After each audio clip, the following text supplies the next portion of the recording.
The many people taking exception with what the president has already done is, as Josh was mentioning there, retired Admiral William McRaven. As to explain to you who he is, you have to know what he was doing when they snapped this iconic photo in the White House Situation Room back in 2011. The president and his national security team monitoring the takedown of Osama bin Laden. Where was Admiral McRaven at that moment? Not in the picture. Why? Because he was in Afghanistan. He was overseeing that operation. He has since retired and has made a point of staying out of partisan politics, which makes the op-ed that he wrote in today's Washington Post so extraordinary. In it, he tells the president, as we just alluded to, quote, "I would consider it an honor if you would revoke my security clearance as well, so I can add my name to the list of men and women who have spoken up against your presidency." He then adds, and listen to this, quote, "Through your actions, you have embarrassed us in the eyes of our children, humiliated us on the world stage, and worst of all, divided us as a nation." Reaction now from someone who knows the admiral very well. He is CNN military analyst and retired Army Lieutenant General Mark Hertling. General Hertling, thanks so much for taking the time. You served with Admiral McRaven in Europe, in Iraq, in the midst of the Iraq War. He's no wilting flower. He's a former Navy SEAL. He commanded all U.S. special operators. What would compel him, in your view, to take what is really a remarkable step here? Primarily, Jim, because he's courageous. I think I know Bill McRaven very well. As you said, we did serve together in Europe. And he was the special ops, the JSOC commander in Iraq when I commanded the 1st Armored Division. He is a man of courage, of few words, but he's very succinct and courageous in terms of what he speaks. And he's a true American patriot. He understands our Constitution, and he knows what right looks like. I was very proud to serve with Bill McRaven back when we were both in uniform, and I'm especially proud of the fact that he did, in fact, speak out today against some of the president's actions. And speak out indeed. Through our actions, he wrote, "You have embarrassed us in the eyes of our children, humiliated us on the world stage, worst of all, divided us as a nation." There's a tendency of the president's loyalists to dismiss his critics, his public critics, as members of the deep state, as members of the resistance, as Obama loyalists, etc. Can you say that about Admiral McRaven? Well, what I'd say is, again, I'll keep using the word courageous. He is a true servant of America. He has dedicated his life in selfless service to our country. And what I'd say, Jim, truthfully, is anyone who's not speaking out against this despicable action by our president is somewhat of a coward. And the president, Admiral McRaven, retired Admiral McRaven, has stepped forward and said exactly the way he feels. And I think there should be more people saying exactly that, because Mr. Brennan is also a true patriot. Let me ask you this. You've commanded troops. You've commanded them in combat. How much does his voice impact the men and women down the ranks when they see someone as experienced and as respected as this, not political by any means, speak out in such strong terms? Do they listen? Does it have an impact? Well, there are many. The forces in America's military fall on both sides of the spectrum of the left and the right. Just they represent America, Jim, just like the rest of the American population. So they are tending to believe one thing or another based on the narrative that they hear. But what is different in Admiral McRaven's words are he is speaking truth.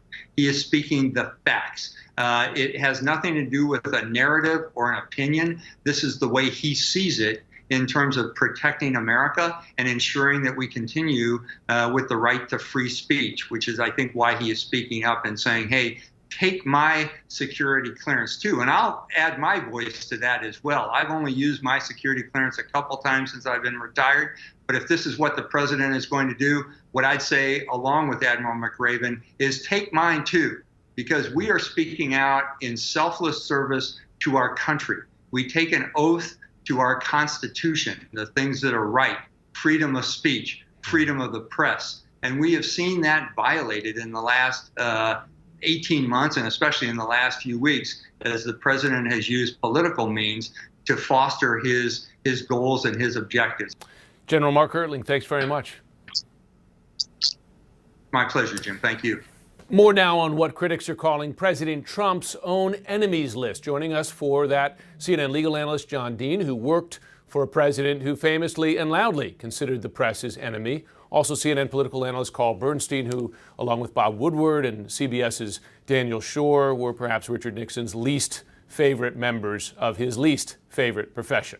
John Dean, amazingly, 47 years ago today, you wrote a White House memo, the subject line of which was dealing with our political enemies, included the quote on how to screw them. How do you compare what President Nixon did and threatened to do then to what you saw from President Trump this week? Well, there are similarities. There's no question, and I didn't realize it at the time I was instructed to write that memo, how deep and angry Nixon was and the revenge he sought against people with whom he disagreed or perceived as enemies. I know it from the tapes today. It was even worse than I thought. I was trying to throw in their face something I thought they'd find offensive. That memo was approved. What never happened, though, in the Nixon administration is they didn't execute on these enemies' attacks. Whereas in the Trump presidency, we're seeing the execution first and the explanation afterwards. Carl, it's been interesting to watch the reaction. Of course, many Democrats have criticized the president's move here. Republicans, though, largely, there have been some exceptions, they've either been supporting the president's move against Brennan or again shrugging it off as not important. I wonder when you hear a similar message from Admiral McRaven. He headed Special Operations Forces. He commanded the Bin Laden raid. He oversaw the Bin Laden raid. Can he be dismissed, put in the same category as John Brennan? We see Donald Trump attempting to put everyone who opposes him into that category and acting in an authoritarian manner, seeking to undermine both their credibility as well as to punish those who speak the truth as they have seen it. And there's no reason to expect that the same might not be true of the admiral. What John Dean is talking about and what we're seeing here, both in the Nixon presidency and even worse in the Trump presidency, are authoritarian actions. In Nixon's case with the enemies list, it was authoritarian words. Now, there were other authoritarian actions by Nixon for which he was impeached and for which he had to leave office. We are seeing a good number of authoritarian actions by President Donald Trump, and those are some of the things that the special prosecutor, Mr. Mueller, is looking at, including a likely obstruction of justice to further what he has done in terms of his authoritarian actions.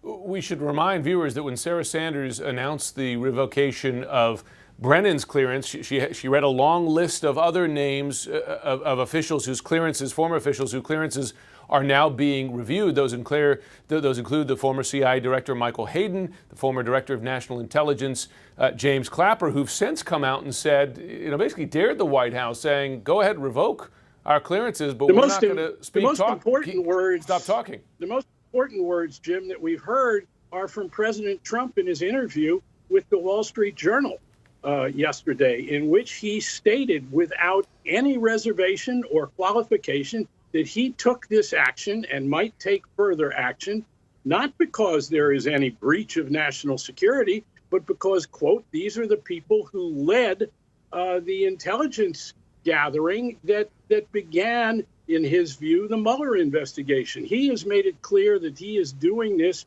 for retributive reasons, which indeed get into the area of obstruction of justice. And let me say one thing about what I can tell by talking, as I have, to many lawyers for those whom Mueller has interrogated their clients, as well as I've talked to some of the clients and witnesses. And it's very clear that Mueller is going both for a investigation into likely collusion, conspiracy, with a foreign power. We'll see if it envelops Donald Trump or not. It certainly looks like it's enveloping those around him, as well as an obstruction of justice in trying to cover up those activities.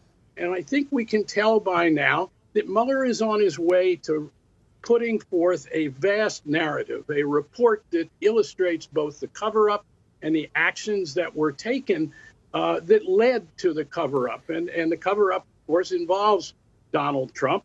And what we are witnessing now, I believe, and certainly people around the President of the United States that I talk to who support him believe that he is running terrified. John, let me ask you, though, what we do know, we don't know where Mueller, how far Mueller is going to go. We do know, and Carl makes a good point, that three of the senior most intelligence officials who were behind the assessment that Russia interfered in the election, including to help Donald Trump, James Comey, he's been fired. John Brennan, he was head of the CIA. He has now had his clearance removed. And James Clapper, he's now been threatened to have his clearance removed. Do you see a method to this beyond pettiness? Well, pettiness is certainly present, but there also might be an effort to try to influence them as witnesses, that he's going to make their life miserable. And then we're getting into the area beyond obstruction and into witness tampering. So he's walking a very fine line when he starts going after these people and saying, as he did to the Wall Street Journal, that he's going after them because of their work on the Russia investigation. It is not a witch hunt. It will be shown not to be a witch hunt. And he's going to be left out there with his actions that he may well have to explain to a grand jury.